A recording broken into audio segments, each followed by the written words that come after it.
Hello everyone and welcome to Cinderful Gaming. In today's video we are going to continue looking at building a Stormcast Eternals force for Warhammer Age of Sigmar Warcry using the models found in the Stormbringer magazine.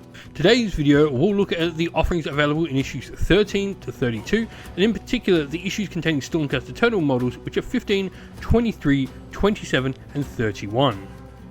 If you'd like to check out previous videos in the series going over earlier editions of the magazine, please follow the link above to the first video in the series. Today's video is brought to you by Waterfront News and Lotto, located in Devonport, Tasmania.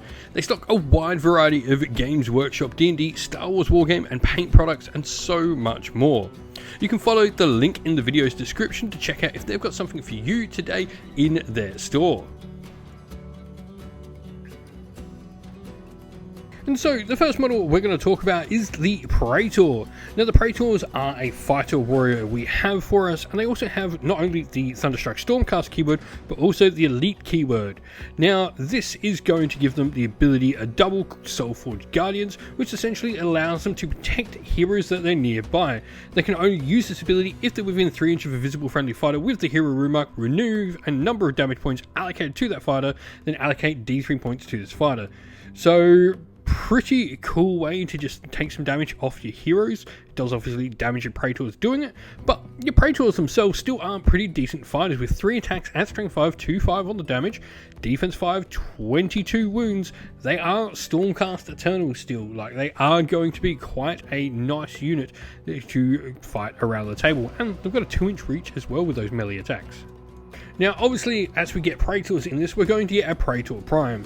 Now, the Praetor Prime is going to have, obviously, the Leader rune mark in addition to the Elite rune mark. So not only can it protect other heroes, but it does get some extra bonus. It's got 4 attacks at strength 5 with 2-5 on its damage, and then defense 5 with 28 wounds. There's a significant hike in points for this model, but you do get all those extra abilities that go with being a hero, so things like Inspiring Presence and all of that.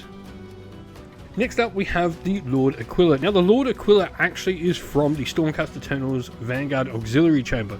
He's from a different force than a lot of the models we've already gotten in our force, which are obviously from the Thunderstruck Stormcast list, but he can easily be brought in as an ally as he's still an Order model. Now, he does have his own set of abilities. He's got Thunderous Departure, which means he can do some damage as he's taken down, same as all Stormcast. But he's got things like a double called Tireless Hunters, where he can add 3 to his move characteristic for his next activation. Really nice when he's already got a base 10. Ride the Winds Etheric, which means he can make a bonus move action up to a number of inches equal to the value of the ability. This is a double ability as well. And then he's also got a Righteous Aura double, where until the end of the battle round he can add 1 to the toughness characteristic of friendly fighters while within 6 inches of him. This is really nice and can really tip you over the edge when you're fighting other very strong things that actually negate the Stormcast's best ability for them, which is obviously having high defense.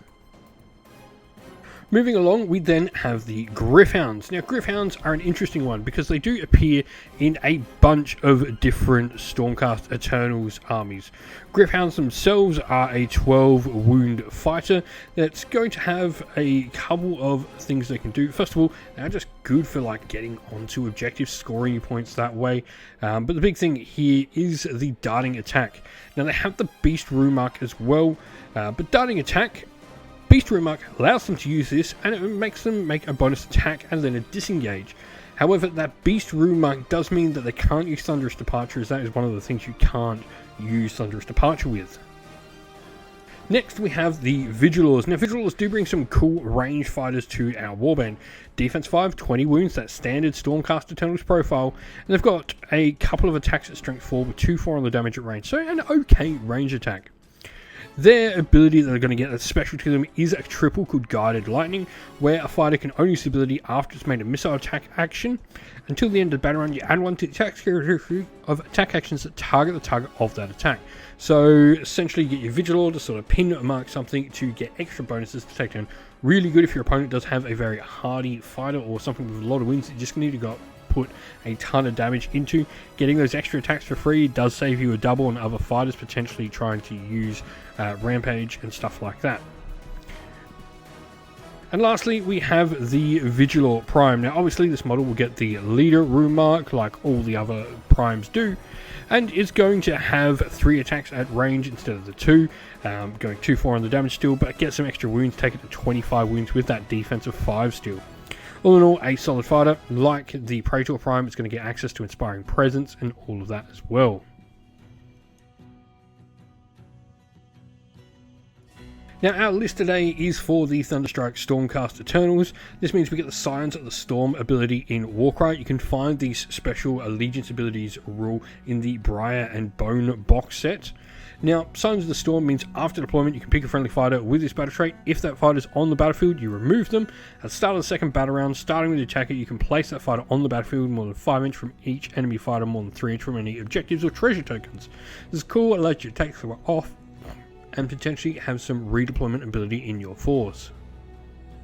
Now, firstly, we have our heroes for the force. We're going to have a Lord Imperator leading the force. This is going to be from one of the earlier editions we talked about. I think he's a fantastic hero to have in your force. And then we're going to bring in that Lord Aquila ally. I think he really does give you some benefits with that bonus defense and also a really fast maneuverable fighter for your force.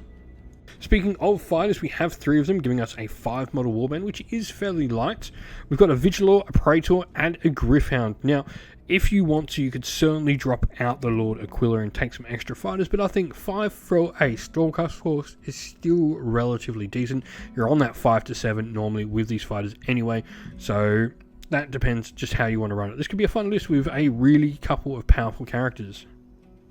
We hope that this video was helpful in getting you started with Warhammer Age of Sigmar Warcry, and that it was able to give you some ideas and inspiration to start your own force in the game.